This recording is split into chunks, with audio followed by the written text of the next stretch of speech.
So now we are in the city, Valview. Sorry, what's the city name? Bilbao.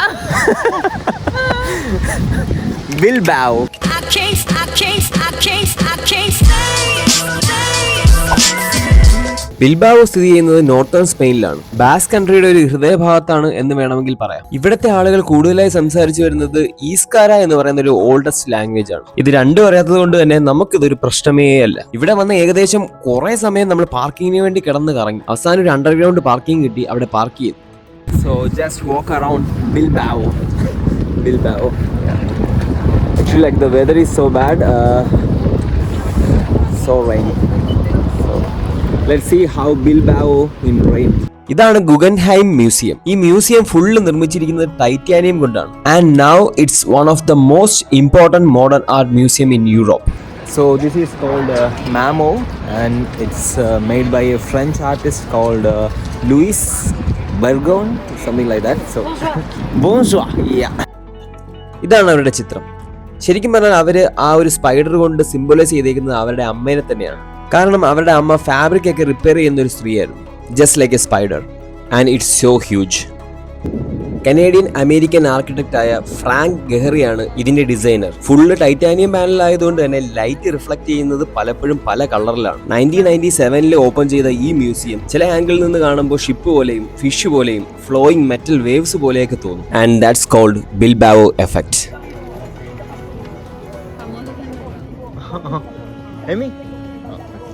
ഞാൻ മ്യൂസിയത്തിന്റെ ഫ്രണ്ടിൽ നിന്ന് museum ഒക്കെ ആസ്വദിച്ചുകൊണ്ട് വന്നപ്പോൾ ഇതുപോലൊരു പത്രറിപ്പോർട്ടുമായിട്ട് ഒരു ലേഡി വന്നു. നോക്കിയപ്പോഴാണ് അതിനകത്ത് എന്റെ ഫോട്ടോ. ശരിക്കും പറഞ്ഞാൽ അവർ ഈ ഒരു കൗണ്ടറിൽ നിന്ന് ഇൻസ്റ്റന്റ് ആയിട്ട് നമ്മുടെ ഫോട്ടോ സ്കാൻഡ് ആയിട്ട് ക്ലിക്ക് ചെയ്ത് തരുന്നതാണ്. And it's so interesting. തികച്ചും സൗജന്യമായിട്ടാണ് അവരിത് ചെയ്തു കൊടുക്കുന്നത്. എന്നിരുന്നാലും ആളുകൾ ഒരു കോൺട്രിബ്യൂഷൻ പോലെ പൈസ കൊടുക്കുന്നുണ്ടായിരുന്നു. ഈ കാണുന്നതാണ് ദ ജയന്റ് ഫ്ലവർ ഡോഗ്. ഇതിന്റെ പേര് പപ്പി എന്നാണ്.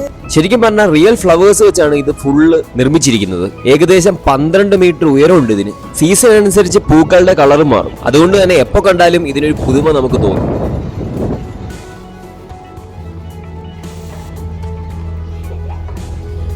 ടിക്കറ്റ് കൗണ്ടറിൽ ചോദിച്ചപ്പോഴാണ് മനസ്സിലായത് 3 to 4 hours എടുക്കും ഫുൾ മ്യൂസിയം കണ്ടുവരാൻ. അത്രയും ടൈം നമ്മുടെ കയ്യിലില്ലാത്തതുകൊണ്ട് തന്നെ ഫ്രണ്ടിലുണ്ടായിരുന്ന ഹൈലൈറ്റ് ബോർഡിൽ എന്തൊക്കെയാണുള്ളതെന്ന് നോക്കി നമ്മൾ തൃപ്തി അടഞ്ഞു. ശരിക്കും പറഞ്ഞാൽ ഈ മ്യൂസിയം തന്നെ ഒരു ആർട്ടാണ്.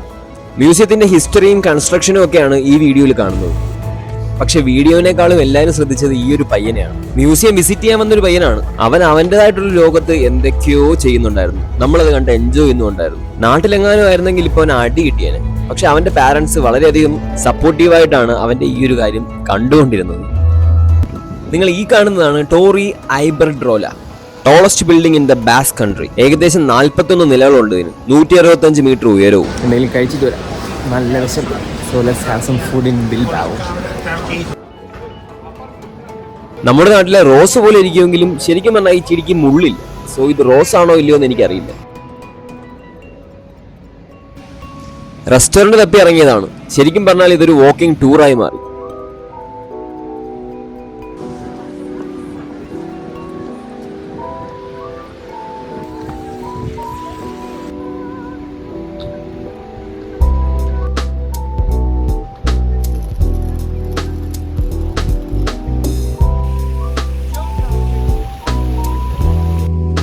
ഇത് ബിൽബാവോയുടെ സിറ്റി സെന്റർ ആണ്. ഗാർഡനും വാട്ടർ ഫൗണ്ടനും ഒക്കെ ആയിട്ട് വളരെ മനോഹരമായിട്ടാണ് അവരെ സെറ്റ് ചെയ്തത്. പിന്നെ എനിക്ക് ഇൻട്രസ്റ്റിംഗ് ആയിട്ട് തോന്നിയത് ഇവിടുത്തെ ബിൽഡിങ്സ് ആണ്. ഓരോ ബിൽഡിങ്ങും ഓരോ വൈബാണ് തരുന്നത്.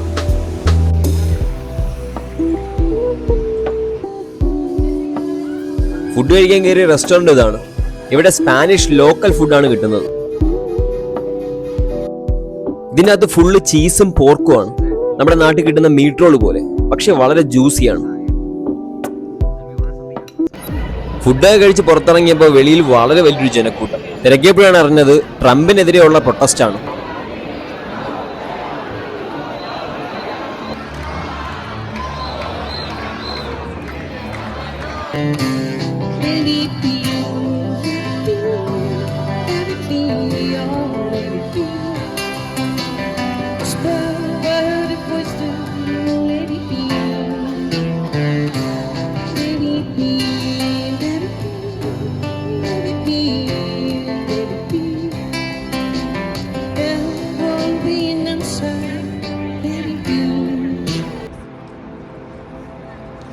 നടന്നു നടന്ന അവസാനം രാത്രിയായി. ഫുൾ ലൈറ്റ് ഒക്കെ ചെയ്ത് സിറ്റി വളരെ ബ്യൂട്ടിഫുൾ ആണ് കാണാൻ. തിരിച്ച് ഞങ്ങൾ മ്യൂസിയത്തിന്റെ ഫ്രണ്ടിൽ കൂടെ തന്നെയാണ് കാർ പാർക്കിങ്ങിലേക്ക് പോയത്.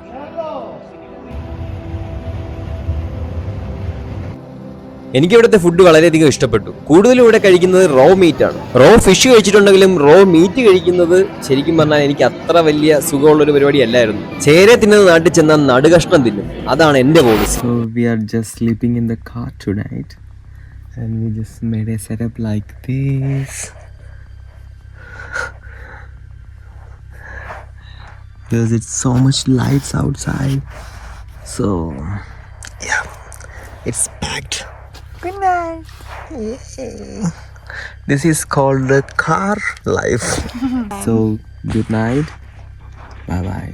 See you tomorrow.